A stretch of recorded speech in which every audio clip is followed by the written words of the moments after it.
तो नमस्कार दोस्तों, आप सभी का हमारे YouTube चैनल तड़का मीडिया में हार्दिक स्वागत है। तो दोस्तों, हम सभी को पता है कि एक्सटेंशन 2 का एक तरह ट्रेलर आउट कर दिया है नेटफ्लिक्स ने और धमाकेदार वो वायरल हो रहा है और ट्रेंडिंग में भी चल रहा है आजकल। तो दोस्तों, आज की इस वीडियो में हम इसी मूवी के बारे में बात करने जा रहे हैं। मैं आपको इस मूवी की रिलीजिंग डेट के बारे में बताऊँ तो ऑफिशियल रूप से 16 जून 2023 को यानी आने वाली 16 तारीख को ऑफिशियल रूप से आपको नेटफ्लिक्स को देखने को मिलने वाली है। जी हाँ दोस्तों, आज की इस वीडियो में हम इसी पर बात करेंगे, इसकी मेकिंग के बारे में बात करेंगे, साथ ही साथ एक्सटेंशन फर्स्ट जो आई थी उसके बारे में उसकी स्टोरी एक्सप्लेन करेंगे, साथ ही एक्सटेंशन 2 के बारे में बताएंगे और साथ ही साथ इसके प्रोडक्शन, कास्टिंग, रिलीजिंग के बारे में एक-एक करके सारी की सारी हम डिटेल आपको बताने वाले हैं। तो वीडियो को लाइक कर दें, साथ ही साथ चैनल पर नए हो तो चैनल को सब्सक्राइब कर दें। बेल आइकन दबाकर इसे ऑल पर सेट कर दें ताकि हमारी जितनी भी अपकमिंग वीडियो है उन सभी का नोटिफिकेशन आप तक पहुंच सके। तो दोस्तों, जानना चालू करते हैं इस मूवी की स्टोरी के बारे में। पहले बेसिक डिटेल जानते हैं, फिर स्टोरी के ऊपर बात करेंगे। तो दोस्तों, आज की इस वीडियो में हम नेटफ्लिक्स की एक और नई मूवी के बारे में हम आपको बताने जा रहे हैं। एक्सटेंशन 2 सेम हारवन द्वारा एक तरह से डायरेक्ट की गई, जो कि एक तरह से रूसो द्वारा लिखित है और एक आगामी अमेरिकन एक्शन थ्रिलर फिल्म है जो एडी पॉर्स और रूल्स एंड थॉल रूल्स और गैलरेज और एल की स्पॉटग्राफ द्वारा स्टेट पर आधारित है। 2020 की फिल्म का सीक्वेंस है, जैसा कि हम सभी को पता है, जिस मूवी का नाम है क्रिस हैरथन। साथ ही साथ गोल्फिथ फेरिद और एडम वेस्टन ने अपनी भूमिकाओं को फिर से निभाया है, जिसे ऑलिवर कुलके और डेल्बन बर्हार्ड और टीन टालगेसन कलाकारों के साथ शामिल है। इस मूवी का डायरेक्शन किया है सेम हारगेम ने। साथ ही साथ इसकी स्क्रिप्ट लिखी है जो रूसो ने। साथ ही साथ इसकी स्टोरी के बारे में बात की जाए तो जो रूसो एंड थॉल रूल। साथ ही साथ ये आधारित है एंटी पार्स, जो कि रूसी एंथोल और रूशो फोर्ड एंड लियो पर आधारित है। मूवी का डायरेक्शन किया है सैम हैरोबोन ने। साथ ही साथ इसे लिखा है जो रूसो ने।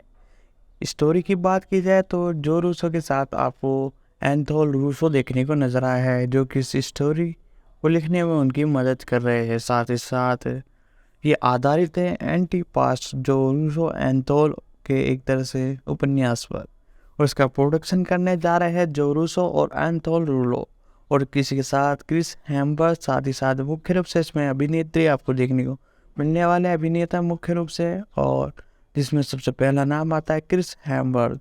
साथ ही साथ गोल्फैथ फेरहानी और एडम बेस और ओल्गन क्रूलोस, और साथ ही साथ डेलियन बर्नार्ड और टिनिट दलसिक। इसमें सिनेमेटोग्राफी का काम किया है ग्रेगरा बाल्दी ने। साथ ही साथ इसकी एडिटिंग की है एलेक्स रोडियर। प्रोडक्शन कंपनी की बात की जाए तो HBO। साथ ही साथ मुख्य रूप से ये नेटफ्लिक्स पर आपको डिस्ट्रीब्यूट होती हुई दिख रही है। इसकी रिलीजिंग तारीख की बात की जाए तो ऑफिशियल रूप से 5 दिन पहले नेटफ्लिक्स ने एक टीजर आउट किया था, जिसमें इसकी ऑफिशियल डेट लिखी हुई थी 16 जून 2023, और ये ऑफिशियल रूप से नेटफ्लिक्स पर OTT प्लेटफॉर्म पर रिलीज होने वाली है। ये थिएटर में रिलीज नहीं होगी। जैसा कि आप सभी को पता है, इसका फर्स्ट पार्ट नेटफ्लिक्स पर आया था और उसी के बाद सेकेंड पार्ट के लिए भी साइन इन कर दिया गया था। इसकी ऑप्शन जो लैंग्वेज रहने वाली है वो इंग्लिश रहने वाली है, और साथ ही साथ इसे नेटफ्लिक्स डब ने एक तरह से मल्टीपल लैंग्वेजों में डब किया है, जिससे कि आप हर लैंग्वेज में इसका मजा ले सकते हो। पहली फिल्म में मर्द मारने के लिए, बाद ब्लैक होल्स और बड़े की सेना टाइल को एक और उच्च दावे वाले मिशन के लिए लौटते हैं। इस एक तरह से मूवी के अंदर रोल निभाते हुए नजर आ रहे हैं टायर रैंक के रूप में क्रिस हेम्बर्थ, एक पूर्व SR ऑपरेटर ब्लैक ऑफ भाड़े के सैनिक बन गए हैं, और किन्ना के रूप में गोल्फैथ फरवाडी, भाड़े के सैनिकों का टायर के साथी निक के चालक दल के सदस्य याज खान के एडम बेसमैन में। साथ ही साथ नीना के रूप में मिरियम और बोर्टन कॉल जैसी। साथ ही साथ जुर्बे के रूप में टोरगन ऑर्गिन, और साथ ही साथ सार्गो के रूप में जॉर्ज लासा। प्रोडक्शन कंपनी के बारे में बात की जाए तो मई 2020 में ये बताया गया कि सेला हारगेन और क्रिस मैथलॉन दोनों के लौटने के इरादे से जो रूसो को फिल्म की अगली कड़ी लिखने के लिए काम पर रखा गया था। दिसंबर 2020 में रुद्र ब्रदर्स ने कहा कि सिक्वल से परे वे एक एक्सट्रोशन कि दुनिया के भीतर सेट की गई फिल्म की एक श्रृंखला विकसित करने की उम्मीद कर रहे हैं, जो न केवल पहले फिल्म पेश किए गए कुछ पात्रों पर प्राप्त लगने वाली बिल्कुल संवादित रूप से एक सिनेमाई ब्रह्मांड लॉन्च करेगी। और जनवरी 2021 में ये अफवाह थी कि रूसो भाई रणदीप हैड के चरित्र को साजू के लिए एक मूल कहानी पर भी काम कर रहे हैं। साथ ही साथ दोस्तों मैं आपको बता दूं कि इसके डेवलपमेंट के प्रोडक्शन के बारे में तो मई 2020 में ये बताया गया कि सैम हारगन और क्रिस मैथन दोनों के लौटने के इरादे से जो रूसो की फिल्म की अगली कड़ी लिखने के लिए काम पर रखा गया था। दिसंबर 2020 में रूसो ब्रदर्स ने कहा कि सीक्वल से परे वे एक्सट्रैक्शन की दुनिया के भीतर सेट की गई एक फिल्म की श्रृंखला विकसित करने की उम्मीद करते हैं। यानी एक तरह से सीरीज आपको देखने को मिल सकती थी। जॉन ने कहा कि पहले फिल्म में पेश किए गए कुछ पात्रों का पता लगाने के लिए बल्कि संबंधित रूप से सिनेमाई ब्रह्मांड लॉन्च करेंगे। और जनवरी 2021 में यह अफवाह भी थी कि रूस भाई रणदीप हार्डो के चरित्र साजू के लिए एक मूल कहानी पर काम कर रहे हैं।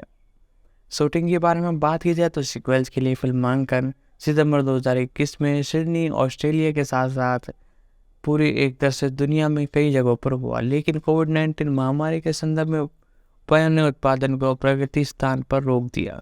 और 26 नवंबर 2021 को हार्गो ने घोषणा की कि वह प्रमुख फोटोग्राफी प्रोजेक्ट गणराज्य में शुरू हो गई थी और एंथन द्वारा घोषणा करने से पहले ही 4 दिसंबर को अपने दर्शकों पर मांगन शुरू किया था। और आगे शूटिंग ऑस्ट्रेलिया के वियना में जनवरी में हुई। 28 जनवरी 2022 को और साथ 14 फरवरी 2022 तक चली। और डीसी अवार्ड्स के आसपास टोरेंट सिटी में दर्शकों की शूटिंग की गई। 6 अप्रैल 2022 को आधिकारिक तौर पर फिल्म एक तरह से शूट कर ली गई पूरी तरीके से। पहली फिल्म के समान लंबे एक तरह से रणनीति को लागू करके ARRLX मिनी एफ कैमरे का एक तरह से यूज लेते हुए इसे पूरी मूवी को शूट किया गया है। और फिल्म के लिए पूर्वशन नंबर 2022 में प्रकटन किया गया है। रिलीजिंग के बारे में बात की जाए तो एक्सटेंशन 2 को नेटफ्लिक्स द्वारा 16 जून 2023 को ऑफिशियल रूप से रिलीज किया जाएगा। साथ ही साथ दोस्तों इससे साथ में आपको और भी कई डिटेल बता दो इस मूवी के बारे में। तो इससे पहले हम जान लेते हैं इसके फर्स्ट पार्ट के बारे में, जो कि आपको देखने को मिला था पहले। उसके बारे में पूरी डिटेल में आपको बताता हूँ। फिर इसके एक तरह से कास्टिंग, प्रोडक्शन, डायरेक्टर सारे के बारे में एक एक करके डिटेल जानेंगे। फर्स्ट पार्ट के बारे में बात की जाए तो उसकी IMDb जो रेटिंग है वो 10 में से 6.7 है, जो कि एक बखूबी बहुत बढ़िया रेटिंग है। साथ ही साथ 84% गूगल यूजर्स ने इसे पसंद किया है। साथ ही साथ रोटेड टमेटोस में इसे 67% रेटिंग दी है 100 में से। साथ ही साथ कॉमन स्क्रीन्स ने इसे 5 में से 2 की रेटिंग दी है, जो कि एक ठीक ठाक रेटिंग है। तो दोस्तों इस मूवी के बारे में मैं आपको थोड़ी डिटेल बताता हूँ। जैसा कि हम सभी को पता है ये ऑफिशियल रूप से 2020 में रिलीज हुई थी। एक्सटेंशन एक 2022 की अमेरिकन फिल्म थी और एक्शन थ्रिलर फिल्म जिसका निर्देशन सैम हारगन ने किया था। इनके निर्देशन में पहली फिल्म थी जो कि रूसो द्वारा लिखित थी और एंटी पोक्स और जूरेसो एंथिन रूस द्वारा फोलियन गॉर्गन की एक एल्किन स्टेनोग्राफी उपन्यास रुदन पर आधारित थी। फिल्म के कलाकारों में क्रिस हैरबन और रुद्राक्ष जायसवाल और साथ ही साथ पंकज त्रिपाठी और डेविन हार्बन शामिल थे। ये फिल्म एक ऑस्ट्रेलिया ब्लैक ऑप्स बड़े के सैनिक के बारे में बांग्लादेश के ढाका में एक भारतीय अपराधी के बेटे को बचाने का उसका मिशन तब विफल हो जाता है जब वह डबल क्रॉस हो जाता है। तो इस मूवी के अंदर इसी के बारे में बात की गई है। तो साथ ही साथ दोस्तों इस मूवी को बहुत ही ज़बरदस्त किया गया था। साथ ही साथ इसके अंदर आपको इंडियन कैरेक्टर भी भर भर के देखने को मिले थे। तो इसके साथ मैं आपको बताऊँ इस मूवी की डिटेल के बारे में। ऑफिशियल रूप से 24 अप्रैल 2020 को इसे रिलीज़ कर दिया गया था। ऑफिशियल रूप से ये आपको देखने को मिली थी। साथ ही साथ इसका डायरेक्शन सैम हारगन ने किया था। इसकी स्क्रिप्ट लिखी थी जॉन रूसो ने। साथ ही साथ कहानी की बात की जाए तो एंटी पार्क जो रूसो एंथोरूस ने लिखी थी। इन तीनों ने ही मिलकर इसे लिखा था। साथ ही साथ ये बेस भी इन्हीं के एक तरह से लिखी हुई स्टोरी पर है। साथ ही साथ प्रोडक्शन में जो रूसो, एंथोल रूसो, मार्क लारो और साथ पीटर श्रे भी आपको देखने को नजर आए हैं। साथ ही साथ इसमें अभिनेता क्रिस हेम्सवर्थ और रुद्राक्ष जायसवाल और रणदीप हड्डा, प्रियांशु पेनियल, साथ ही साथ गुलफैत फरहानी और डेविन हार्बन आपको इस एक तरह से मूवी के अंदर आपको देखने को नजर आए हैं, जो कि बहुत ही बेहतरीन एक्टर है। साथ ही साथ रणदीप हड्डा भी आपको देखने को नजर आए थे। सिनेमेटोग्राफी के बारे में बात की जाए तो इसकी सिनेमेटोग्राफी एक नंबर थी। न्यूटन थॉमस सिग्लोस ने इसे एक तरह से डायरेक्ट किया था। सिनेमेटोग्राफी का काम इन्होंने किया था। साथ ही साथ इसमें एडिटिंग पीटर बी एलियंस और रूटी एसलान ने की थी। साथ ही साथ म्यूजिक के बारे में बात की जाए तो म्यूजिक है जैकमैन और एलेक्स बेंचर ने दिया था।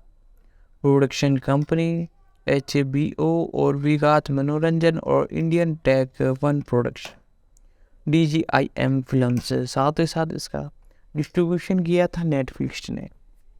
यह मुख्य रूप से रिलीज हुई थी 24 अप्रैल 2020 को। कार्यकारी लेंथ की बात की जाए तो इस मूवी की लेंथ तकरीबन 117 मिनट थी, यानी लगभग 1 से तो 1.5 दोस्तों घंटे जैसा कि के हम बीच सभी में। को पता है, ये मुख्य जो रूप से मूवी है ये संयुक्त राज्य 2020 की अमेरिका फिल्म में एक तरह का से एक तरह बनाया से गया था। सीक्वेंस इसकी है जो कि लैंग्वेज आपको इंग्लिश एक्सटेंशन थी। 1 आपको देखने को मिली साथ थी ही साथ इसके नेटफ्लिक्स की बजट के ऑफिशियल बारे कॉपी में है, बात की जाए तो और ये उस तकरीबन जमाने में टॉप तकरीबन ट्रेंडिंग में से 70 एक चल मिलियन रही का थी इस इस बार इसके मूवी का बजट सीक्वेंस था। के लिए लगभग और जैसे बॉक्स ऑफिस तो एक इसका महीने आया बाद ही नहीं, साइनिंग क्योंकि कर ये लिया सिर्फ नेटफ्लिक्स ने इसके OTT दूसरे प्लेटफॉर्म पर सीजन के रिलीज लिए। की गई थी। साथ ही साथ इसके एक तरह से प्रोडक्शन का काम 2018 चालू में था, और ये विकास की मुख्य रूप घोषणा से की आपको गई है। फिल्म संयुक्त राज्य 2014 के अमेरिका में ग्राफिक सबसे पहले रिलीज उपन्यास होते प्रत्यक्ष निकली, और उसी दिन ये रूपांतर के आपको रूप में इंडिया कार्य में कर भी रही थी, नेटफ्लिक्स पर ऑफिशियल क्योंकि रूप से रूसो देखने को ब्रदर्स मिलने कहानी वाली को है। पर्दे पर तो लाने का दोस्तों इसी के इरादा साथ रख मैं रहे थे, आपको और इसके कई रिलीजिंग के बारे विलोचनाओं में बात की फिल्म जाए को तो ये ग्रासिक 16 उपन्यास की जून स्रोत 2020 को सामग्री वर्ल्ड से वाइड अलग कर रही ऑफिशियल रूप से थी। रिलीज हो जाएगी। साथ साथ ही ही साथ साथ इसके मल्टीपल बारे में लैंग्वेजों और में बात की होने जाए वाली तो है, हालांकि हिंदी, सामग्री इंग्लिश, तमिल, कहानी की तेलुगु, काफ़ी कन्नड़ हद के तक साथ बनाई गई इंग्लिश थी, में भी लेकिन आपको देखने नेटफ्लिक्स को ने इसे मिलने 24 वाली है। अप्रैल साथ ही 2020 साथ को कोरियन सारी के एक्सटेंशन सारे जो जारी किया। लैंग्वेज है फिल्म को मल्टीपल इसके लैंग्वेजों प्रदर्शन में के लिए ये हर विशेष रूप कंट्री से में आपको देखने को हैंतन्स मिलेगी। है। एक तरह से सिनेमेटोग्राफी और एडिटिंग का एक शानदार की प्रशंसाएं मिली, लेकिन इसकी एक तरह से साजिश और स्क्रिप्ट कथा के लिए इसकी आलोचना की गई है। पहले 4 सप्ताह के दौरान एक तरह से 99 मिलियन से अधिक दर्शकों के साथ नेटफ्लिक्स पर इतिहास में सबसे ज़्यादा देखे जाने वाली मूल फिल्म बन गई, और एक सीक्वेंस 16 जून 2023 को रिलीज होने के लिए तैयार था। इस एक तरह से इसकी सिनेमाटोग्राफी के साथ साथ इसके स्क्रिप्ट के बारे में बात की जाए तो ओबी महाराजन जेल में बंद भारतीय ड्रग ऑर्डर और ओल्विन महाराज का बेटा सीनियर अपने दोस्त के साथ एक क्लब में जाने के लिए अपने दोस्त से बाहर निकलता है, और पार्टी में वह ओबी और उसका दोस्त धूम्रपान करने के लिए गैरेज में जाते हैं, जहां उनका मुकाबला प्रतिद्वंदी ड्रग्स लॉर्ड अमीर आसिल के लिए काम करने वाले एक भ्रष्ट पुलिसकर्मी अधिकारी से होता है, जो कि ओवन के दोस्त को गोली मार देता है और उसका अपहरण कर लेता है। ये पता चलने के बाद साजू राव पेरिस स्पेशल फोर्स में एक पूर्व लेफ्टिनेंट कर्नल ओवर रक्षक जेल में ओवी के पिता से मिलने जाते हैं। फिर तो उनका एक तरह से भुगतान करने पर आमिर को अपने प्रदर्शन को आत्मसमर्पण करने के लिए तैयार करने के कारण ओवी के पिता ने शाजू को आदेश दिया कि वे अपने बेटे को वापस ले ले। अगर वह ऐसा करने के लिए तैयार नहीं है तो साजू के अपने बेटे को मारने की धमकी दी, और डायल्स रैंक एक पूर्व ऑस्ट्रेलिया विशेष वायुसेना residence SASR operator black market बाड़े का हो गया है। उसे हैंडर और इसी के साथ साथ निक एक तरह से साथ जाना जाता है, और इसी के साथ उसे लैंडर निक खान द्वारा ओवर को ढाका बांग्लादेश में बचाने के लिए भर्ती किया गया था। टायर को खान की टीम को ओवर को निकालने के लिए तैयार करती है। ओवर के बरामद होने के बाद उसके पिता के आदमी उन्हें भुगतान करने के लिए तैयार होते हैं। टायर ओवी को बचाता है और उसके बंदियों को मारता है और उसे निष्कर्ष बिंदु पर ले जाता है, और ओवी के भागने का पता चलने पर ऑफिस स्थानीय पुलिस प्रमुख उर्वन राजदी को तत्काल लॉकडाउन शुरू करने का आदेश देता है। हाड़ा के शहर के बाहर सभी पुलों और यात्रा बिंदुओं को सुरक्षित करना, और ओवी के पिता के आदमी जानबूझकर धन हासिल करने में विफल रहे, क्योंकि ये पता चलता है कि मुख्य रूप से ओवीसीएन के बैंक खाते के अधिकारी द्वारा फ्रीज कर लिया गया है, और इसलिए उसके पास भाड़े के सैनिक और भुगतान करने का कोई साधन नहीं है। साधु टायर के लिए साथियों को मारता है और टायर को मारने की कोशिश करता है ताकि वह खुद ओवी को बचा सके, और भाड़े के सैनिक के उनके भुगतान को से धोखा दे सकते हैं। और खान शहर के एक तरफ से बाहर टायर को निकालने के लिए एक हेलीकॉप्टर की व्यवस्था करता है और उसे ओवी को छोड़ने के लिए कहता है, क्योंकि वह अनुबंध रद्द कर दिया गया था। साथ ही साथ टायर ने ओवी को पीछे छोड़ने से इनकार कर दिया। अपने ही बेटे की यादों से परेशान होकर उसने उसे तब छोड़ दिया जब वह उसे लिम्फोस में पीड़ित नहीं देख सकता था। ऑर्फिन के फेरेंस पर साजू और बस्टर डाका एम्पोरियस पुलिस सामरिक इकाइयों से बचने के बाद टायर फरहाद के नेतृत्व में लड़कों के एक निगरों से लड़ता है, जो कि आखिर को प्रभावित करने के लिए शायद एक युवा अपराधी है। टायर अपने दोस्त को गैसपन बुलाता है और ढाका में रहने वाले एक सेना निर्मित स्कॉट साथी हैं, और वह और ओविन शाम के लिए गेम्पर के घर लेट जाते हैं। गेम्पर ने खुलासा किया कि आस्विन ने ओवी पर लगभग $10 लाख का इनाम रखा है, जिसे वे साझा करने की पेशकश कर रहे हैं, लेकिन टायर इसे ओवर को मारने की अनुमति देता है और टायर मना कर देता है और गैस पर से लड़ते हैं और ऊपर हाथ हासिल करता है। लेकिन ओवी द्वारा गैस पर की अपनी दुकान में मुख्य पूर्वक गोली मार दी जाती है। टायर ने साजू को एक तरह से फ़ोन किया और उसकी मदद मांगी, जिससे उन्हें ढाका में बचने के लिए टीम बनानी पड़ी, और टायर एक भेष बदल कर साजू के साथ ओवे से जान हटाता है, क्योंकि मुख्य रूप से दोनों अपने भागने का कवर करने से पहले एक पुल की चौकी के माध्यम से अपना रास्ता बनाते हैं। खान और उसके सैनिक पुल के विपरीत दिशा में आते हैं। जैसे ही फासिल दूर से दूरबीन से देखता है तो आगामी गोलाबारी में संजू को राजदी द्वारा गोली मार दी जाती है, जो बदले में खान द्वारा गोली मार दिया जाता है। घायल होकर मुख्य रूप से टायर ने ओविल को खान के प्रतिस्थापन हेलीकॉप्टर पर तक दौड़ने का निर्देशन दिया, जिससे कि वह उस तक दौड़ता है, और इसी के साथ बताया जाता है मुख्य रूप से कि घायल होकर टायर ने ओविल खान के प्रतीक्षा हेलीकॉप्टर पर दौड़ लगाने की कोशिश की, और ओवी खान को प्रतीक्षा हेलीकॉप्टर तक दौड़ने का निर्देशन देता है। जैसे ही एक बुरी तरह से घायल टायर पीछा करता है तो फरहाद द्वारा गर्दन में गोली मार दी जाती है और ओवर को सुरक्षित देखकर नदी में गिर जाता है, और ओवी खान को निष्कर्ष दल मुंबई भाग जाते हैं, और सुरक्षा 8 महीने बाद खान एक शौचालय में आपसी में मिलते हैं और तुरंत उसे गोली मार देता है। ओवी अपनी सांस रोक कर अभ्यास करने के लिए अपनी स्कूल की स्विमिंग पूल में कूद जाता है। इससे दृश्य को प्रतिबंधित करते हैं, और जहां टायर पेश किया जाता है वह टायर जैसे दिखने वाले एक आदमी को धुंधली से दृष्टि को देखने के लिए सतह पर आता है, जो उसे देख रहा था। साथ ही साथ इसके अंदर रोल के बारे में बात की जाए तो टायर के रूप में क्रिस हेम्सवर्थ आपको देखने को नजर आया है, एक पूर्व SSR operator black of commando, जो कि सैन्य बन गया है। रुद्राक्ष जायसवाल ओवी महाजन जूनियर के रूप में आपको देखने को नजर आया है। साथ ही साथ रणधीर हड्डा साजू राव के रूप में एक पूर्व पैरा, साथ ही साथ निक खान के रूप में कोरियस फरहान, भाड़े के सैनिक के रूप में पंकज त्रिपाठी, ओबी मारा सीनियर के रूप में जेल में बंद एक भारतीय क्राइम ऑर्डर और ओवी के पिता, साथ ही साथ पीयूष पैंथन के रूप में आपको देखने को नजर आया है हामी शासन के एक बांग्लादेशी अपराधी जो कि ओवी का अपहरण करते हैं। सुदीप तो ब्लैक सोर्दन के रूप में अमीर आफ्ती का गुर्ग, साथ ही साथ निक के दल के सदस्य के रूप में याज खान के रूप में एडम बेस्टन, साथ ही साथ नेहा मानजन निशा राव संजू के पिता के रूप में गौतम जी के रूप में सेम ऑर्गन बड़े भाई के सैनिक टायर के साथ कोयल के रूप में बैन ब्रदर्स। प्रोडक्शन की बात की जाए तो 31 अगस्त 2018 को ये घोषणा की गई थी कि सैम हॉर्गन ढाका को एक रूसो की स्क्रिप्ट पर निशान करेंगे, जो कि बहुत ही बेहतरीन डिसीजन था। लेकिन इसी के बाद और साथ ही साथ इसके अलावा क्रिस हैथन ने फिल्म में अभिनय करने के लिए तैयार थे। नवंबर 2018 में बाकी कलाकारों को सेट पर लिया गया और नवंबर 2018 में अहमद और मुंबई में निर्माण शुरू हुआ। अगला फिल्मांकन एक तरह से बान हॉर्गन और एक रुद्रवीर है थाईलैंड में हुआ। कलाकार नाखोला पार्थन में रूप में थे और प्रधान उत्पादन मार्च 2019 में समाप्त हो गया। फिल्म का कामकाजी शीर्षक शुरू ढाल था और 19 फरवरी 2020 को अंतिम शीर्षक एक्सटेंशन होने से पहले इसे बदलकर आउट ऑफ द फायर कर दिया गया था। बांग्लादेश में उत्पादन उसी टीम द्वारा नियंत्रित किया गया जिसने बांग्लादेश में 2014 में Avengers age of Ultron shot उत्पादन संभाला था।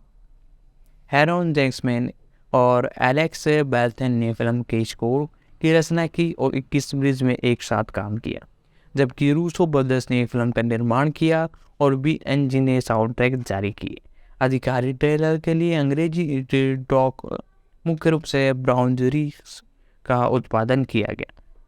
साथ ही साथ इसके बारे में बात की जाए तो टेक्शन अपने शुरुआती सप्ताह में शीर्ष स्ट्रीम आइटम था, फिर उसे दूसरे सप्ताह में 6ठे स्थान पर, फिल्म में तीसरे पर और नीचे गिर गया।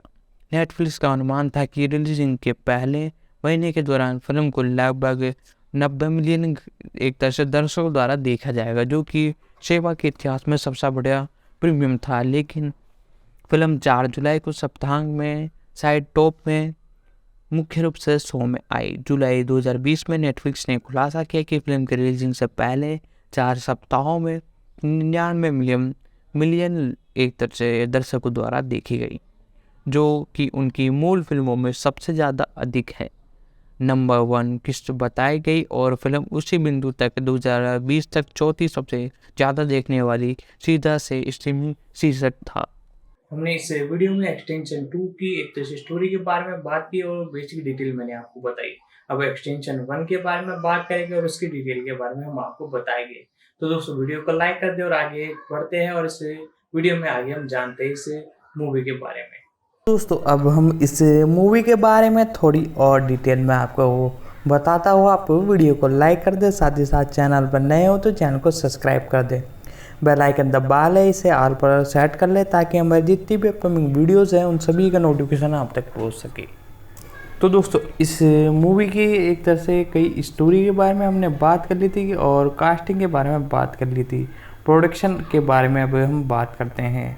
मुख्य रूप से 31 अगस्त 2018 को ये घोषणा की गई थी कि सैम हॉर्गन ढाका को, जो कि रूस के एक स्क्रिप्ट राइटर निर्देशक रहेंगे, इसके अलावा क्रिस हैम्पटन फिल्म में अभिनय करने के लिए तैयार थे और नवंबर 2018 में बाकी कलाकारों को सेट में एक साथ लिया गया।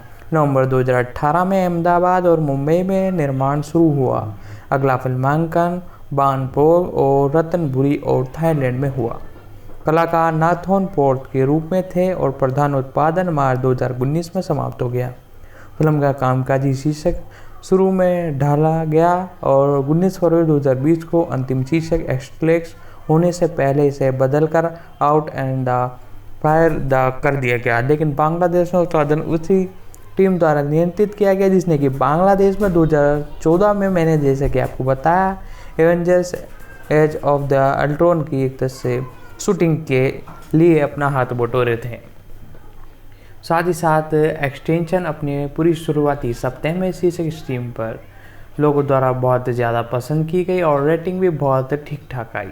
तो दोस्तों इस मूवी के बारे में तो जितनी भी डिटेल थी हमने आपको बता दी थी। इसके कास्ट के बारे में यदि आप जानना चाहोगे, यदि टाइम बचता है तो वो भी हम कवर कर लेंगे। तो पहले हम एक्सटेंशन 2 के बारे में बात कर लेते हैं, जो कि आपको देखने को मिली थी, ऑफिशियल रूप से देखने को मिलने वाली है।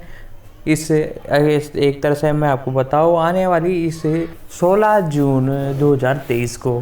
मुख्य रूप से इसकी कंट्री जो रहेगी यूनाइटेड स्टेट रहेगी, लैंग्वेज इसकी इंग्लिश रहेगी और साथ ही साथ पहली फिल्म का मृत्यु किए जाने के बाद ब्लैक ऑफ भाड़े सैनिक ट्रायल के बारे में बताया गया। साथ ही साथ प्रोडक्शन के बारे में बात की जाए तो मई 2020 में ये बताया गया कि सैम हारवन और किस इसके अंदर डायरेक्शन के रूप में अपना हाथ बटोर रहे हैं। साथ ही साथ जनवरी 2021 में ये अफवाह भी उड़ी कि कई बार रणदीप हड्डा के लिए चित्र साजू के लिए एक मूल कहानी पर काम कर रहे हैं। तो दोस्तों इसके बारे में भी हमने कई डिटेल आपको बता दी थी। साथ ही साथ इसके कैरेक्टर के बारे में बात कर रहे थे। तो सबसे पहले हम बात करते हैं मुख्य रूप से गोहल सिफैत फरहानी। मुख्य रूप से ये एक तरह से इनके बारे में बात की जाए तो ये फ्रांसीसी अभिनेत्री हैं। इनका जन्म 10 जुलाई 1983 को हुआ, ये जिन्हें पेशे रूप से गोल्पिस्तान फरहानी के नाम से भी जाना जाता है। एक ईरानी और फ्रांसीसी दोनों ही है और एक for mother 2006, body of the side 2008, about Eli 2009, the post stone 2012, pot san 2016, curse of the sun 2018, extension 2018 अपने प्रदर्शनों के लिए जानी जाती हैं। इन्होंने 2015 के सीजन अवार्ड में द पैशन स्टोन के लिए मोस्ट प्रोफेशनल एक्ट्रेस अवार्ड के लिए नामांकन प्राप्त किया। साथ ही साथ इन्होंने इसी के साथ इनके बारे में और डिटेल बताया तो इनका जन्म राहवन फरहानी के नाम से इन्हें जाना जाता है, तेहरान ईरान में हुआ। और इनके एक तरह से डेट ऑफ बर्थ की बात की जाए तो एक तरह से 18 जुलाई 1983 को तकरीबन इनकी उम्र 40 साल है। साथ ही साथ ये मुख्य रूप से एक ईरानी है और फ्रांसीसी भी ये है। साथ ही साथ इनके जीवन साथी के बारे में बात की जाए तो अब तक 2 बार इन्होंने शादी की और 2 बार ही तलाक ले डाला। इनके माता पिता बिहाद फरहानी। मुख्य रूप से इनके बारे में बात की जाए तो फरहानी का जन्म ईरान के तेहरान में हुआ। वे एक थिएटर डायरेक्टर और अभिनेता है। महमजाद फरहानी और फ़हीम रहीमनी की बेटी हैं। उनकी बहन अभिनेत्री शायद फरहानी हैं। कुलफेत ने 5 साल की उम्र में संगीत और पियानो का अध्ययन शुरू किया और बाद में तरहानी ने एक संगीत विद्यालय में प्रवेश किया। 14 साल की उम्र में उन्होंने दारिद मेहरउजुई की द फीवर ट्रेन में मुख्य भूमिकाओं के लिए कास्टिंग की, जिसके लिए उन्होंने तेहरान में 16वें फर्ज इंटरनेशनल फिल्म फेस्टिवल के अंतर्राष्ट्रीय खंड में सर्वश्रेष्ठ अभिनेत्री के लिए किस्टिंग फ्रॉक जीता। तो दोस्तों इसी के साथ दोस्तों बात करते हैं इनके करियर के बारे में। जी हाँ दोस्तों, इन्होंने मुख्य रूप से कई एक तरह से मूवीज़ में जैसे कि मैंने बताया काम किया। मुख्य रूप से फरहान ने एली के बारे में नाटक में अभिनय किया, जिसे 2009 में ट्रिप बेल्स फिल्म समारोह में सर्वश्रेष्ठ मूवी और ब्लिंग अंतर्राष्ट्रीय फिल्म समारोह में एक रजत एक तरह से इनाम जीता। और Hollywood film body of lies में उनकी उपस्थिति के कारण ईरानी अधिकारों के द्वारा अमेरिकन प्रचार के सहयोग को रूप देकर इसे बढ़ाया गया और इस्लामी कानून का उल्लंघन किया गया और इन्हें 2009 में ईरान में लौटने और काम करने की अनुमति नहीं दी। अब वह फ्रांस में रह रही है और फरहाना ने अतीत रहीम द्वारा निर्देशित द पोशन स्टोन 2012 में अभिनय किया और उनके उपन्यास से ये उस अधिकांश समीक्षाओं द्वारा अनुकूल रूप से प्राप्त किया गया। उन्होंने मोस्टर पोल्सिंग एक्टर श्रेणी में 2012 के सीजन 1 अवार्ड वीडियो में भी अभिनय किया। 2016 में फरहानी के प्रेस में मंच पर उन्होंने कैरियन की एक भूमिका निभाई और प्रशंसनीय समीक्षा प्राप्त की। उन्होंने निर्देशक जिम जॉर्मन की अमेरिकन फीचर फिल्म पैटरसन में अभिनय किया और साथ ही साथ एडम ड्राइव के साथ लोअर की प्रमुख भूमिकाएं निभाई। फिल्म को अत्यधिक सकारात्मक समीक्षा मिली और फिल्म साइट रोट टमाटोज में 96% अनुवादी प्राप्त की। साथ ही साथ 2007 में उन्होंने फतानी film pirate of the Caribbean डैन इन टॉल समुंदर चुड़ैल प्रशासन के रूप में एक किरदार निभाया। 2020 में उन्होंने निक खान के रूप में एक्शन फिल्म एक्सटोशन में थी और वेंदर सांग दारिम फेरियन की रूपी की कमी में दिखाई देने वाली थी और सौदे घोड़े के उपन्यास किमी तार्जुन पर आधारित होगी। साथ ही फरहानी पर्यावरण कारणों में भी शामिल थी और ईरान में तैलफिन के उन्मूलन के लिए एक वकील है। ईरान में वह एक कुछ नेशन की एक भेड़ जिनमें दूसरे तहन और एलवी भूमिकाएं रॉक प्रतियोगी की जीती और ईरान छोड़ने के बाद से उन्हें एक निर्वत ईरानी संगीतकार मोहन रामजन के साथ मिलकर काम किया। उनका एल्बम ओ अक्टूबर 2009 में जारी किया गया। दिसंबर 2014 में उन्होंने 2014 की वार्षिक स्वतंत्र आलोचनाओं के सौंदर्य सूची में स्थान प्राप्त किया और पेरिस जाने के बाद उन्होंने सांग रोलेट जॉफ और हुनर सिलेन के मरजाने सैतविन के साथ अन्य लोगों के साथ काम किया और 63वें लॉस फिल्म समारोह में अंतर्राष्ट्रीय जूरी की सदस्य थी। फरहानी इसमें अंतर्राष्ट्रीय फिल्म में अभिनय करते हुए हिजाब पहनने से मना करने के कारण 2008 में ईरान से निर्वासित कर दिया गया। वह सार्वजनिक रूप से सहज अभिनय विरोधी का समर्थन किया और 28 अक्टूबर 2022 को ब्रिटेन रॉक बैंड कॉलफेंड में फरहानी को उनके साथ सोरेन हाजीपुर के बारे का एक कवर प्रदर्शन करने के लिए आमंत्रित किया गया, जिसे नदी में बैंड के संगीत कार्यक्रम में विरोध का गान बताया और विल्स आयरन ने फ्लैट स्टेज और बैंड की लैटिन अमेरिका चरण के दौरान केवल 2 रात्रि नाइट इवेंट से सिनेमा विशेष इस्तेमाल से 70 में से अधिकतम 35 से भी अधिक थिएटरों में संगीत कार्यक्रम का सीधा प्रसारण किया गया। सीक्वेंस वर्ल्ड टूर का संगीत है। साथ ही साथ इनके बारे में फिल्मोग्राफी के बारे में बात की जाए तो मुख्य रूप से इनकी 1998 में द पियर टी और 2001 में 7 एक्टर्स और 2002 में जेमन्स, साथ ही साथ 2003 में 2 एंगल्स, साथ ही साथ 2004 में समवेयर एल्स और बॉटकी और the tear of the cold, साथ ही साथ 2005 में the fish fell in love और साथ ही साथ 2006 में in the names of father, half moon, M of mother, साथ ही साथ 2007 में द म्यूजिक मैन और एक साथ to earth his own cinema, साथ ही साथ द वॉल 2007 में देखने को मिली। साथ ही साथ there is always women in between, ये भी इनकी एक मूवी देखने को मिली। साथ ही साथ रीनी बेबी ऑफ लीज, साथ ही साथ इन्होंने अब तक अपने करियर में कई एक तरह से मूवीज़ की। साथ ही साथ brother and sister, my father is Tong और साथ ही साथ ए रोमांटिक कॉमेडी, ये 3 फिल्में इन्होंने 2022 में की। इससे पहले 2020 में एक्सटेंशन, साथ ही साथ इसके सेकंड पार्ट 2023 में भी ये आपको देखने को मिलने वाले। टेलीविज़न शो की बात की जाए तो 2018 में इन्होंने टेलीविज़न से एक तरह से शो के अंदर अपने करियर की शुरुआत की। 2018 से 21 के बीच में जैन लुक, साथ ही साथ 2021 में BTC, साथ ही साथ 2014 में पॉल्स और साथ ही साथ इन्होंने थिएट्रिकल की बात की जाए तो 2003 में मैरियन एंड मैथवी। और इसके साथ दोस्तों इनके बारे में इतनी ही डिटेल प्रोवाइड है। और साथ ही साथ दोस्तों अब हम जानना चालू करते हैं अगले किरदार के बारे में, जिनका नाम एडम बेसन था।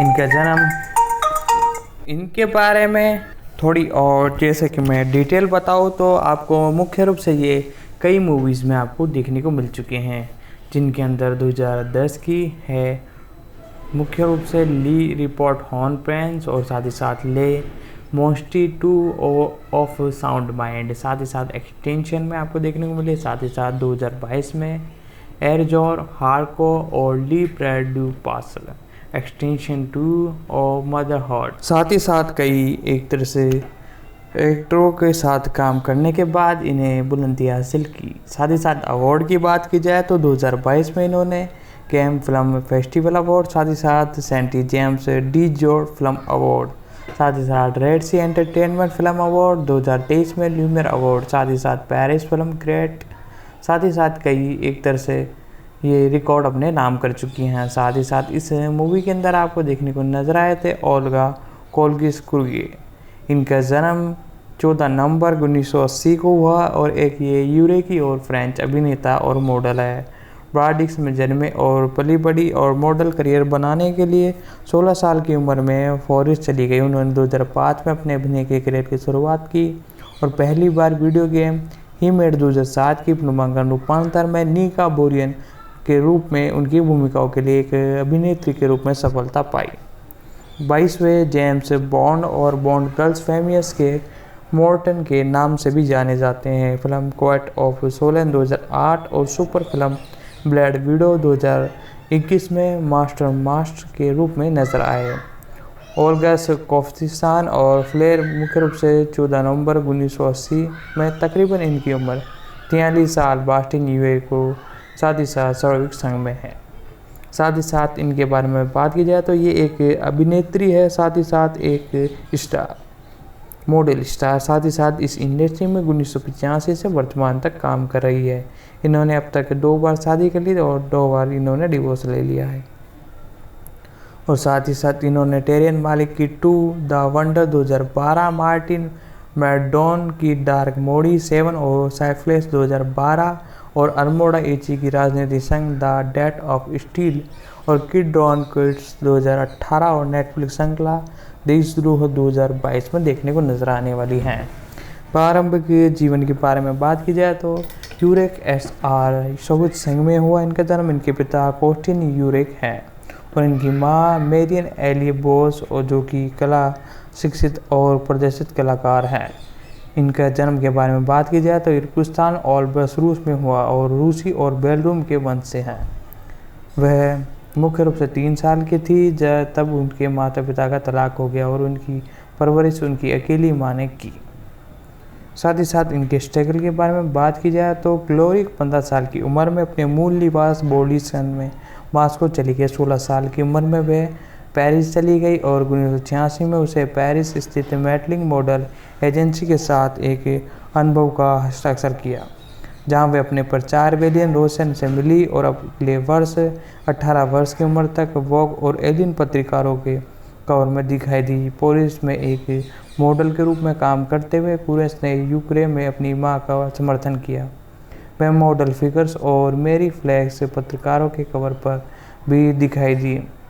वह बेल और क्लेस हेरोन और साथ ही साथ बोर्डन का चेहरा बन गई। उन्होंने रॉबर्ट क्लिंस और मेजन के भी कई मॉडलिंग के लिए अपने काम को सराहना दी। 1988 में वे फ्रांसी एल्ब्रूस राय और शहरी के गायक मॉडल के संगीत वीडियो में दिखाई दी थी, जिसे टेलमोट जे टाइम ने कहा था। 2003 में सीन के संगीत वीडियो फ्लैश डिवाइन में उनकी पहली अभिनय उपस्थिति थी, लेकिन उनका पहला फिल्म कैरियर वास्तव में 2005 के दौरान फ्रांस में हुआ। उन्होंने 2006 में ब्रुकलिन एंटरटेनमेंट में उत्कृष्ट पुरस्कार का प्रमाण लिया और साथ ही साथ उनके प्रदर्शन के लिए फिल्म फेस्टिवल एलियन वुड के विपरीत पेरिस जीयू टाइम रैंगटो में क्वार्टिन दे वेडोन में भी अभिनय किया। उसी वर्ष उन्होंने कैजो की नई खूबसूरती कैजो एमर चेहरे बनने के लिए चुना गया और वह बाद में कैजो अमर में दिखाई दी। साथ ही साथ 2007 में उसे टिमोट ओलियन के साथ हिरमेट में अभिनय किया और मैक्सिकन फ्रोस में नताशा के रूप में उनकी एक बेटी की भूमिका निभाई। उन्होंने 2008 की James bond film quite of Solan में अपना करियर निभाया और वह वॉलिन स्ट्रीट सर्विस एजेंटी केमियस मॉडल में मुख्य भूमिका निभा रही है। साथ ही जो एक आतंकवादी संगठन को रोकने और अपने माता पिता की मौत का बदला लेने के लिए बोर्ड के साथ मिलकर काम करती है।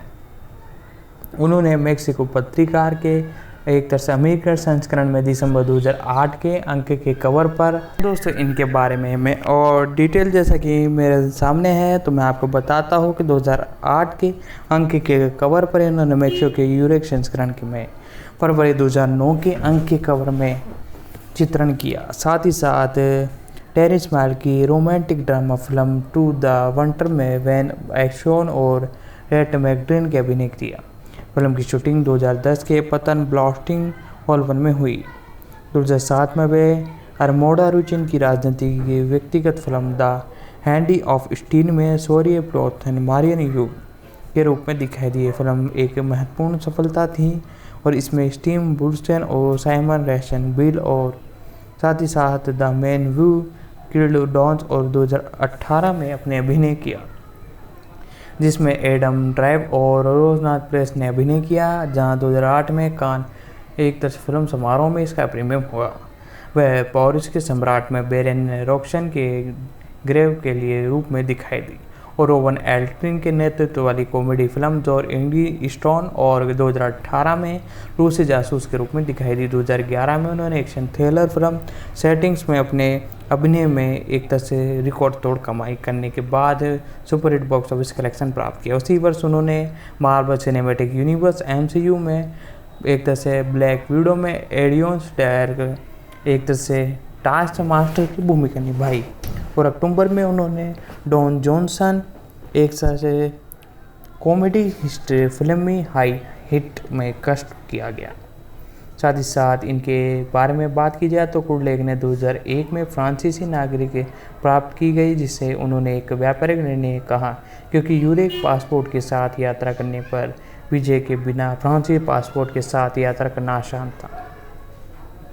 फिल्मोग्राफी के बारे में भी मैं बताऊंगा आपको। 24 फरवरी 2022 को यूक्रेन के रूसी आक्रमण के दौरान वह रूसी यूक्रेन युद्ध का हिस्सा है। उन्हें यूक्रेन के लिए समर्थन व्यक्त किया। फिल्मोग्राफी के बारे में बात की जाए तो 2005 में एनी लॉर्ड और 2006 में पीरियड जे टाइम, साथ ही साथ सर्प और 2007 में हिटमैन, 2007 के अंदर 2008 में मेक्सिको फैन और quant of solace less day MOIL, साथ ही साथ 2009 में क्रोड एशोरियन, साथ ही साथ 2010 में सूबेदार और 2021 में यह आपको देखने को मिली मुख्य रूप से ट्री बी डोंग में, साथ ही साथ land of always arise to the world और 7 फ्लोट, साथ ही साथ ओब्लियस में भी आपको देखने को मिली।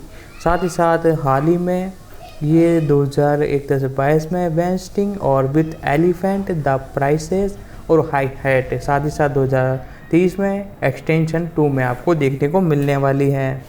साथ इनकी 2 अपकमिंग मूवी आपको देखने को मिलने वाले हैं, थंडरबोल्ट और इम्प्रेस ऑफ द डीप। जी हाँ दोस्तों, ये जो मूवी है ये आपको ऑफिशियल रूप से देखने को मिलने वाली है बहुत ही जल्द। मूवी के बजट के बारे में बात की जाए तो मूवी का बजट तकरीबन 130 मिलियन है, यानी बहुत भारी भरकम बजट की ये मूवी है। साथ ही साथ ये आपको जल्दी देखने को मिलने वाली है। अभी भी कोई रिलीजिंग डेट एक तरह से फिक्स नहीं की गई है। साथ इस मूवी के बजट के बारे में बात की जाए तो इम्प्रेस ऑफ द डीप, इसका बजट 130 मिलियन है, यानी तकरीबन ताबड़तोड़ इसमें एक्शन तो भर कर VFX के साथ आपको देखने को मिलने वाला है। तो दोस्तों इनके टेलीविज़न शो के बारे में बात की जाए तो 2001 में इनका पहला टेलीविज़न शो आया जिसका नाम था लेगो विंच, जो कि ठीक ठाक चला, लोगों द्वारा पसंद किया गया। साथ ही साथ 2022 में टेरा सून इनका आखिरी टेलीविज़न शो देखने को नजर आया। उसकी बात की जाए अवार्ड्स, इन्होंने अपने करियर के अंदर मुख्य रूप से क्वांटम ऑफ स्कोल 2008 में जो भी अपनी वॉइस के लिए जीता, यानी ठीक ठाक ही एक्टिंग कर लेती हैं। और साथ ही साथ वॉइस वीडियो गेम की बात कर रहा था। और साथ ही साथ 2012 में सैंडी फिल्म अवार्ड्स अपने नाम करते हुए नजर आई। तो दोस्तों इनके बारे में जितनी भी डिटेल थी मैंने आपको बता दी। और इस एक तरह से मूवी के अंदर आपको देखने को मिलने वाली है एक और नए कैरेक्टर जिसका नाम है डेनियल बर्नहार्ट। इनके बारे में ज़्यादा कुछ खास नहीं है, जैसे ही मैं कुछ और यानी इनके बारे में अपडेट निकल कर आती है मैं आपको बता दूंगा। द नेट्स कुमार 1986 में एक प्रमुख भूमिकाओं में अपने अभिनय की शुरुआत के लिए जानी जाती है। वह इसके 2 सीक्वल्स में दिखाई दे चुकी है, फ्यूचर वॉर 1984 और 2 एवेंजर्स 1987। साथ ही साथ 1998 से 1999 में उन्होंने टीवी श्रृंखला में अपना अभिनय किया। 2013 में उन्होंने 2013 में जेम्स स्टैन के साथ अभिनय में वापसी की। और फिल्मोग्राफी के बारे में बात की जाए इनकी तो कुछ खास नहीं है, तकरीबन कई मूवीज़ में इन्होंने अपनी छोटी भूमिका निभाकर अपने करियर की स्टार्टअप किया है। तो इसके साथ आपको देखने को मिलने वाले हैं एक और नए कैरेक्टर जिनके बारे में हम डिटेल नहीं बताया गया, टीन टी डार्क क्रिस आपको देखने को मिलने वाला है। तो दोस्तों ये थी एक्सटेंशन 2 की एक तरह से कास्टिंग की डिटेल, और साथ ही साथ पूरी की पूरी डिटेल मैंने आपको बता दी है, जितनी भी हो सकती थी एक एक कर पुर्जा मैंने आपको इस मूवी के बारे में बता दिया है। जैसे ये रिलीज़ होती है इसकी रिव्यू की वीडियो हम आपके लिए जल्दी ला कर देंगे। तो इसके लिए दोस्तों चैनल को सब्सक्राइब कर लीजिए, बेल आइकन दबा कर इसे ऑल पर सेट कर लीजिए ताकि हमारी जितनी भी अपकमिंग वीडियोज़ है उन सभी का नोटिफिकेशन आप तक पहुँच सके। और साथ ही साथ आप इस वीडियो को अपने दोस्तों तक भी शेयर कीजिएगा। तो बेसिकली अब बात करते हैं एक्सटेंशन 2 के बारे में। जी हाँ दोस्तों, इसके अंदर हमारे इंडिया के भी कुछ कैरेक्टर आपको देखने को मिले थे। सबसे पहले हम बात कर लेते हैं रणदीप हड्डा के बारे में। जी हाँ दोस्तों, रणदीप हड्डा इनका जन्म 20 अगस्त 1986 को हुआ। मुख्य रूप से ये एक भारतीय अभिनेता है। एसरोही में, जो कि मुख्य रूप से हिंदी सिनेमा और अंग्रेजी फिल्मों में अपने काम के लिए जाने जाते हैं। हड्डा ने एक तरह से मानसून वेल्डिंग के साथ अपनी हिंदी फिल्म की शुरुआत gangster film once of a time in Mumbai 2010 के साथ उनके करियर में एक महत्वपूर्ण मोड़ आया। साहेब बीबीसी और गैंगस्टर 2021, साथ ही साथ रंगसैया 2014, हाईवे 2014, साथ ही साथ सरबजीत 2014 में अभिनय के लिए इन्हें जाना जाता है। इनकी सफलता जन्नत 2 2012, साथ ही साथ जन्नत 2 में दिखाई दी 2012 में, कोलक्रेट 2012, साथ ही साथ इन्होंने किक 2014 में अपने अभिनय के लिए एक तरह से सलमान खान के साथ अपनी एक्टिंग में महारतें हासिल की। सुल्तान 2016, जो कि आपको 2016 में देखने को नजर आए, जिसके अंदर भी है एक रोल के अंदर नजर आए थे, और बागी 2 2018 में। साथ ही साथ इस मूवी के बारे में बात की जाए तो ये सुपर फ्लॉप थी, और इसके बाद इस मूवी का बॉक्स ऑफिस कलेक्शन की बात की जाए तो इसने रिकॉर्ड थोड़े बहुत ढंग से कवर किए थे। साथ ही साथ 2020 में इन्होंने एक्सटेंशन के साथ अपनी अंग्रेजी फिल्म की शुरुआत की, जो कि इनका अच्छा खासा एक तरह से हिंदी इंग्लिश में एक तरह से स्टार्टअप था। इन्होंने अपने करियर की स्टार्टिंग 2001 से वर्तमान तक की है, यानी तकरीबन ये इस इंडस्ट्री में कई सालों से काम कर रहे हैं। तो साथ ही साथ दोस्तों, मैं इनके बारे में थोड़ी और डिटेल में आपको बताना चाहूँगा। अपने फिल्म करियर के अलावा हड्डा ने कई स्टेज नाटकों में भी अभिनय किया। ली ब्रेस की ए वॉन्स इन वुड के लिए रूपांतरण के साथ एक नाटकीय के रूप में अपनी शुरुआत की। वह एक पेशावर ओशियन भी है और नियमित रूप से पोल्स और जूनियर कलाकारों में भाग लेते हैं। इन्होंने नई दिल्ली हाइड्रोफेंडियस ऑफ इंडिया द्वारा संयोजित एक ओपीएस देश इवेंट में रजत पदक प्राप्त किया। साथ ही साथ दोस्तों, इनके बारे में थोड़ी और डिटेल बताया तो इनका बारे में बात की जाए, हड्डा का जन्म 20 अगस्त 1986 को रोहित, हरियाणा में हुआ। ये हिंदू परिवार डॉक्टर रानी हड्डा और आशा हड्डा के घर पर हुआ। इनके पिता एक मेडिकल सर्जन थे और उनकी माँ एक सामाजिक कार्यकर्ता। इन्होंने अपना अधिकांश बचपन अपनी दादी के उनके गृहनगर में बिताया। साथ ही साथ इन्होंने Motilal Nehru school of sport, Rai, Haryana में ब्लॉट स्कूल में शिक्षा प्राप्त की। साथ ही साथ में स्कूल के एक तरह से शिक्षा पूरी करने के बाद हड्डा 1985 में मेलबोर्न, ऑस्ट्रेलिया चले गए, जहां उन्होंने मार्केटिंग में स्नातक की डिग्री व्यवसाय प्रदान प्राप्त की।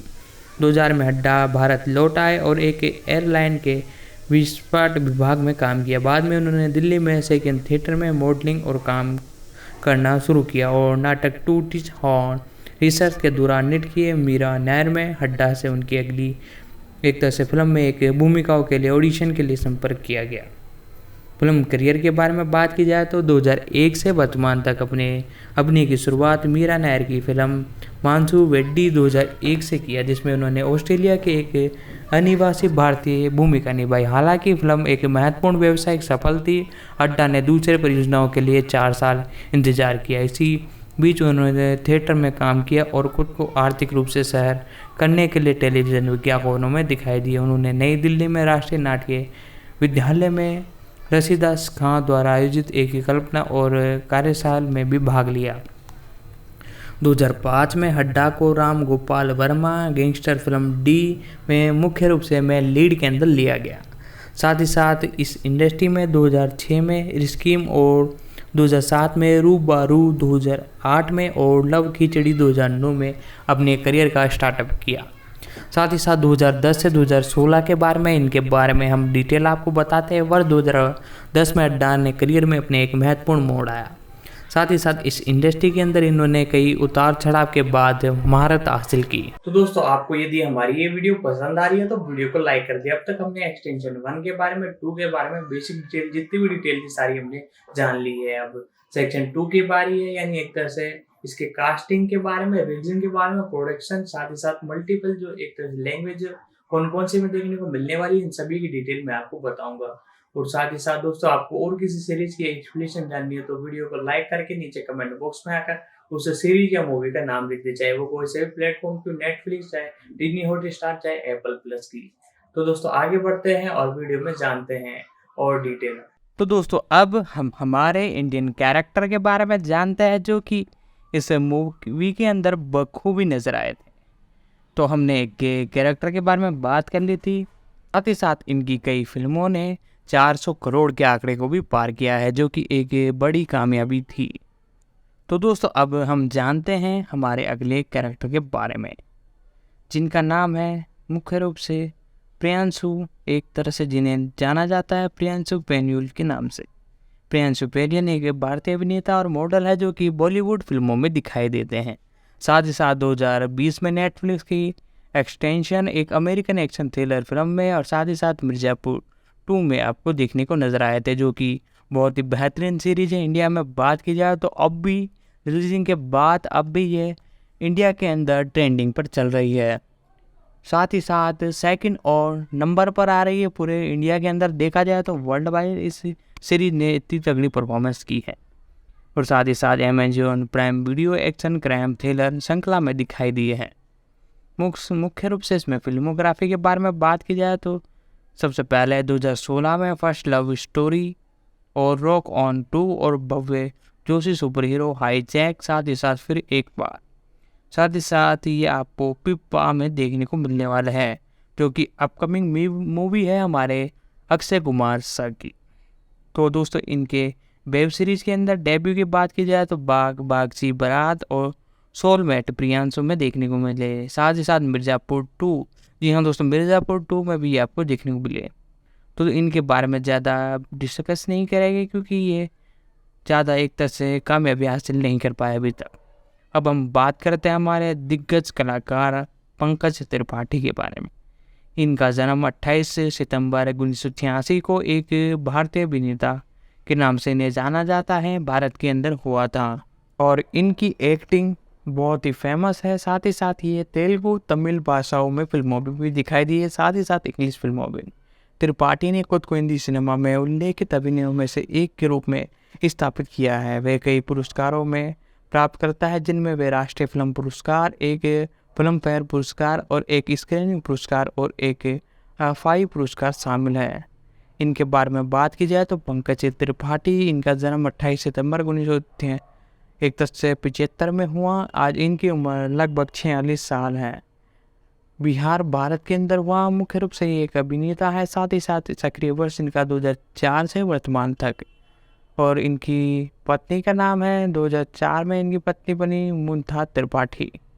साथ ही साथ इनके बारे में बात की जाए तो इनके बारे में तो बिहार के गोपालगंज में जन्मे त्रिपाठी खुद को राष्ट्रीय नाटक विद्यालय में दाखिला लिया और जहां उन्होंने स्नातक की उपलब्धि प्राप्त की। 2004 में मुंबई चले गए और त्रिपाठी ने फिल्म रन 2004 में एक अनियोजित भूमिका निभाई और रावण 2010 जैसी फिल्मों में कई छोटी भूमिका निभाई और अग्निपथ 2012, जी हाँ दोस्तों, अग्निपथ, जिसके अंदर संजय दत्त आपको देखने को नजर आए थे। साथ ही साथ ऋतिक रोशन आपको इस मूवी के अंदर देखने को नजर आए थे और फाउंडर सहित कुछ टेलीविजन श्रृंखला में भी नजर आए। त्रिपाठी अनुराग अशोक और किंग्स ऑफ वासपुर में सुल्तान के रूप में अपनी भूमिकाओं में प्रसिद्ध हुए। तब से वे सिंघम रिटर्न 2014, जी हाँ दोस्तों, सिंघम रिटर्न्स में आपको देखने को मिले। साथ ही साथ ब्लैक, एक तरह से काला, 2018 में, जो कि रजनीकांत की मूवी थी, एक्शन टेक्शन, जो एक तरह से आपको देखने को मिली। और साथ ही साथ 83, जी हाँ दोस्तों, 83 जो एक मूवी आई लेकिन ये इंडिया के अंदर फ्लॉप रही। इस मूवी के बजट के बारे में बात की जाए तो 125 से 270 करोड़ का बजट था, लेकिन मूवी 190 करोड़ पर ही पसर गई और मूवी फ्लॉप रही।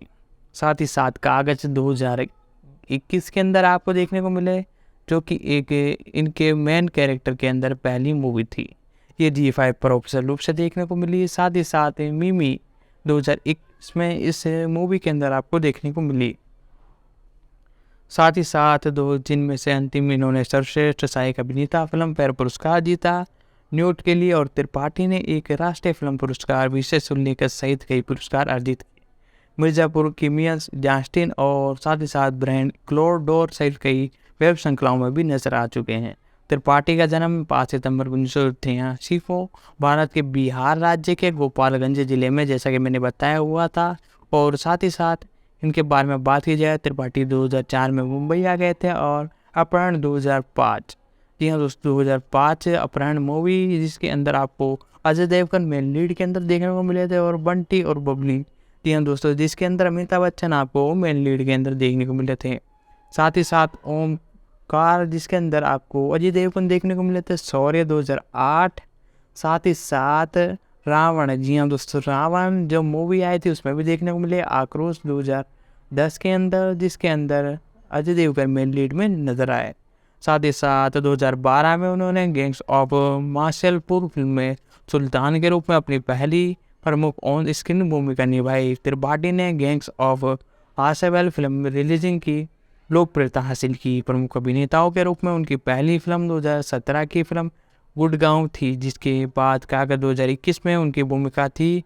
उनकी 2017 की फिल्म न्यूट सर्वश्रेष्ठ विदेशी फिल्म से अकादमी पुरस्कार के लिए भारत की अधिकांश प्रविष्टि थी।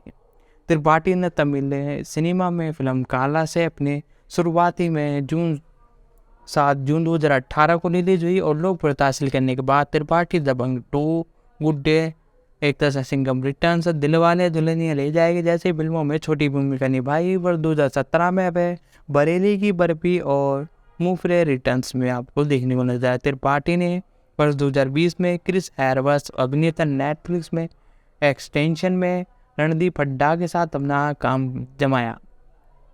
साथ ही साथ लूडो में उनके प्रदर्शन के लिए सर्वश्रेष्ठ सहायक अभिनय एक जैसे दी गई। 2021 में समीक्षाओं पे मिमी और स्पोर्ट ड्रामा फिल्म 83 में अपनी भूमिकाओं के लिए पंकज को फिर से सर्वश्रेष्ठ सहायक अभिनेता फिल्म फेयर पुरस्कार दिया गया। उन्होंने 2008-18 में Amazon prime web series Mirzapur section 1 section 2 और 2019 में नेटफ्लिक्स वेब सीरीज श्रृंखला सेकंड गेम एक तरह से जो सीरीज थी उसके अंदर डेब्यू किया। क्रिम्स मास्टिंग में दिखाई दिए हुए क्रिम्स और बिहार भोजन 2020 और किमन ऑर्डिन अधूरा सच 2022 में सीजन 1 में अपनी भूमिकाओं को दोहराते हुए दिखाई दिए। साथ ही साथ वह 2023 में रिलीज होने वाली आगामी बायोपिक में अटक हुई पूर्व प्रधानमंत्री श्री अटल बिहारी वाजपेयी जी के रूप में दिखाई देने के लिए तैयार है। वह 2023 में अक्षय कुमार की फिल्म फुफेरे 3 के अंदर आपको देखने को नजर आएंगे। साथ ही साथ इसी के साथ फुकरे, जी हाँ दोस्तों, फुकरे 3 जो कि आपको जल्दी देखने को मिलने वाली है। 7 सितंबर को इसके रिलीजिंग डेट फिक्स कर दी गई है। और OMG 2, जी हाँ दोस्तों, अक्षय कुमार के साथ ही आपको देखने को मिलने वाले हैं। इसके रिलीजिंग के बारे में बात की जाए तो रिलीजिंग अभी फिक्स नहीं की गई है, क्योंकि हमारे अक्षय कुमार जी एक के बाद एक फ्लॉप मूवी दे रहे हैं। इसी कारण इनकी OMG 2 बनकर तैयार है। और ये सीक्वेंस है OMG ओ माई गॉड का, जो कि आपको देखने को मिली थी 2017 में। लेकिन फिर भी कोई सा भी OTT प्लेटफॉर्म इसे खरीदने को तैयार नहीं है। यहाँ तक कि बूट वालों ने भी इसे मना कर दिया। यानी अक्षय कुमार की हाल ही में आई सेल्फी मूवी जिसका बजट लगभग 150 करोड़ था, उसने एक तरह से पूरे कपड़े उतार दिए हैं, क्योंकि उस मूवी का फर्स्ट डे जो कलेक्शन था वो बेहद 2 करोड़ रुपए का था। साथ ही साथ वर्ल्ड वाइड जो कलेक्शन किया इसने लाइफ टाइम अपना कलेक्शन 10 से 12 करोड़ में सिमट कर रह गई। जो ये मूवी ब्लॉकबस्टर नहीं, ब्लॉकडस्टर, जी हाँ दोस्तों, ख़त्म से भी ख़त्म मूवियों में ये आ रही है, क्योंकि एक के बाद एक मूवी इनकी जो थी लोगों द्वारा बेल दी गई है। जैसा कि इनकी कई बढ़िया बढ़िया मूवी आई, लेकिन पृथ्वीराज के बाद जैसा कि कई मूवी ये दे चुके थे, कठपुतली जो कि OTT पे आई। इसके बाद इनकी एक और नई मूवी आई जिसका नाम था, एक तरह से आपको देखने को मिली ऑफिशियल रूप से, रक्षाबंधन, जिसे भी लोग बाग द्वारा बेल दिया गया, जो कि ऑफिशियल एक तरह से बढ़िया स्टोरी पर बेस्ड मूवी थी और रियल स्टोरी पर बेस्ड थी। लेकिन वो भी एक तरह से अक्षय कुमार के बैक टू बैक मूवी के कारण इसे फ्लॉप मान लिया गया। साथ ही साथ बॉक्स ऑफिस पर भी बहुत गहरा असर पड़ा। साथ ही साथ इसी के साथ इनकी अभी इससे पहले एक और मूवी आपको देखने को मिली, राम सेतु, जो कि असलियत में बहुत ही दमदार मूवी थी और लोगों द्वारा पसंद भी की गई। लेकिन वही अक्षय कुमार की बैक टू बैक मूवीज़ के कारण इसे भी बेल दिया गया। और रक्षाबंधन के साथ साथ राम सेतु भी लगभग 300 करोड़ में बनी फिल्म ने 250 करोड़ पर अपना पिटारा छोड़ लिया, और साथ ही साथ ब्लॉकबस्टर में इसे भी शामिल कर लिया गया। और आपको कहते हुए बड़ा दुख हो रहा है कि इनकी एक मूवी भी आई थी पृथ्वीराज, जो कि 40 दिन के अंदर ही इन्होंने लपेट दी थी, और जनता ने भी यही किया भाई, 4 दिन में लपेट दी मूवी को और सीधा ब्लॉकबस्टर में लिस्ट में वो शामिल हो गई। और लोगों द्वारा हाल ही में इनकी ओ माय गॉड इनकी एक तरह से बड़ी ही फ्लॉप होने वाली मूवी है, जो कि आपको देखने को मिलने वाली है। और मैं आपको बता दूं, YRF जो फिल्म है, एक तरह से जो प्रोडक्शन कंपनी है, उन्होंने अक्षय कुमार पर परमानेंटली बैन लगा दिया है। जी हाँ दोस्तों, पृथ्वीराज के धमाकेदार एक तरह से फ्लॉप के कारण YRF को तकरीबन 200 करोड़ का नुकसान झेलना पड़ा, और ये सिर्फ अक्षय कुमार के कारण हुआ। साथ ही साथ आइंदा के बाद किसी भी मूवी के अंदर ये आपको देखने को नहीं मिलेगी YRF की। जी हाँ दोस्तों, ऑफिशियल रूप से इस पर बैन लगा दिया गया है। तो दोस्तों, आज की वीडियो में हमने एक्सटेंशन 2 के बारे में बात की, साथ ही साथ कई नई अपडेट मैंने आपको बताई। तो दोस्तों, आज की वीडियो में इतना ही, और मैं थोड़ी और डिटेल बनाते हुए वीडियो को एंड करना चाहूँगा। वीडियो को लाइक कर दीजिए। दोस्तों आज की इस वीडियो में हमने इन सभी चीज़ों के बारे में डिस्कशन किया, एक्सटेंशन 1 और 2 के बारे में डिस्कशन किया। साथ ही साथ कई अपडेट मैंने आपको बताई। साथ ही साथ रिलीजिंग डेट तो पता ही आपको मैंने बता ही दी होगी, 16 जून ऑफिशियल रूप से है। साथ ही साथ इसका ट्रेलर भी आउट कर दिया गया था लगभग 5-6 दिन पहले, जो कि ट्रेंडिंग में भी गया था। साथ ही साथ दोस्तों ये मल्टीपल लैंग्वेज में तो होने ही वाली है। साथ ही साथ ये और साथ ही साथ वर्ल्ड वाइड इसे रिलीज किया जा रहा है। साथ ही साथ ये जैसे ही रिलीज होती है तो इसके रिस्पॉन्स मेरे को जहाँ तक अंदाजा है नंबर 1 ट्रेंडिंग पर चलने वाली है सारे ग्लोबल, यदि अंदाजा लगाया जाए तो। दोस्तों आज की वीडियो में इतना ही। साथ ही साथ हम एक और नई वीडियो लेके आए किलर बुक्सन के ऊपर, जो कि हमने हाल ही में अपलोड किया, आप जाकर उसे भी देख सकते हो। तो वीडियो को लाइक कर दे, साथ ही साथ चैनल पर नए हो तो चैनल को सब्सक्राइब कर दे।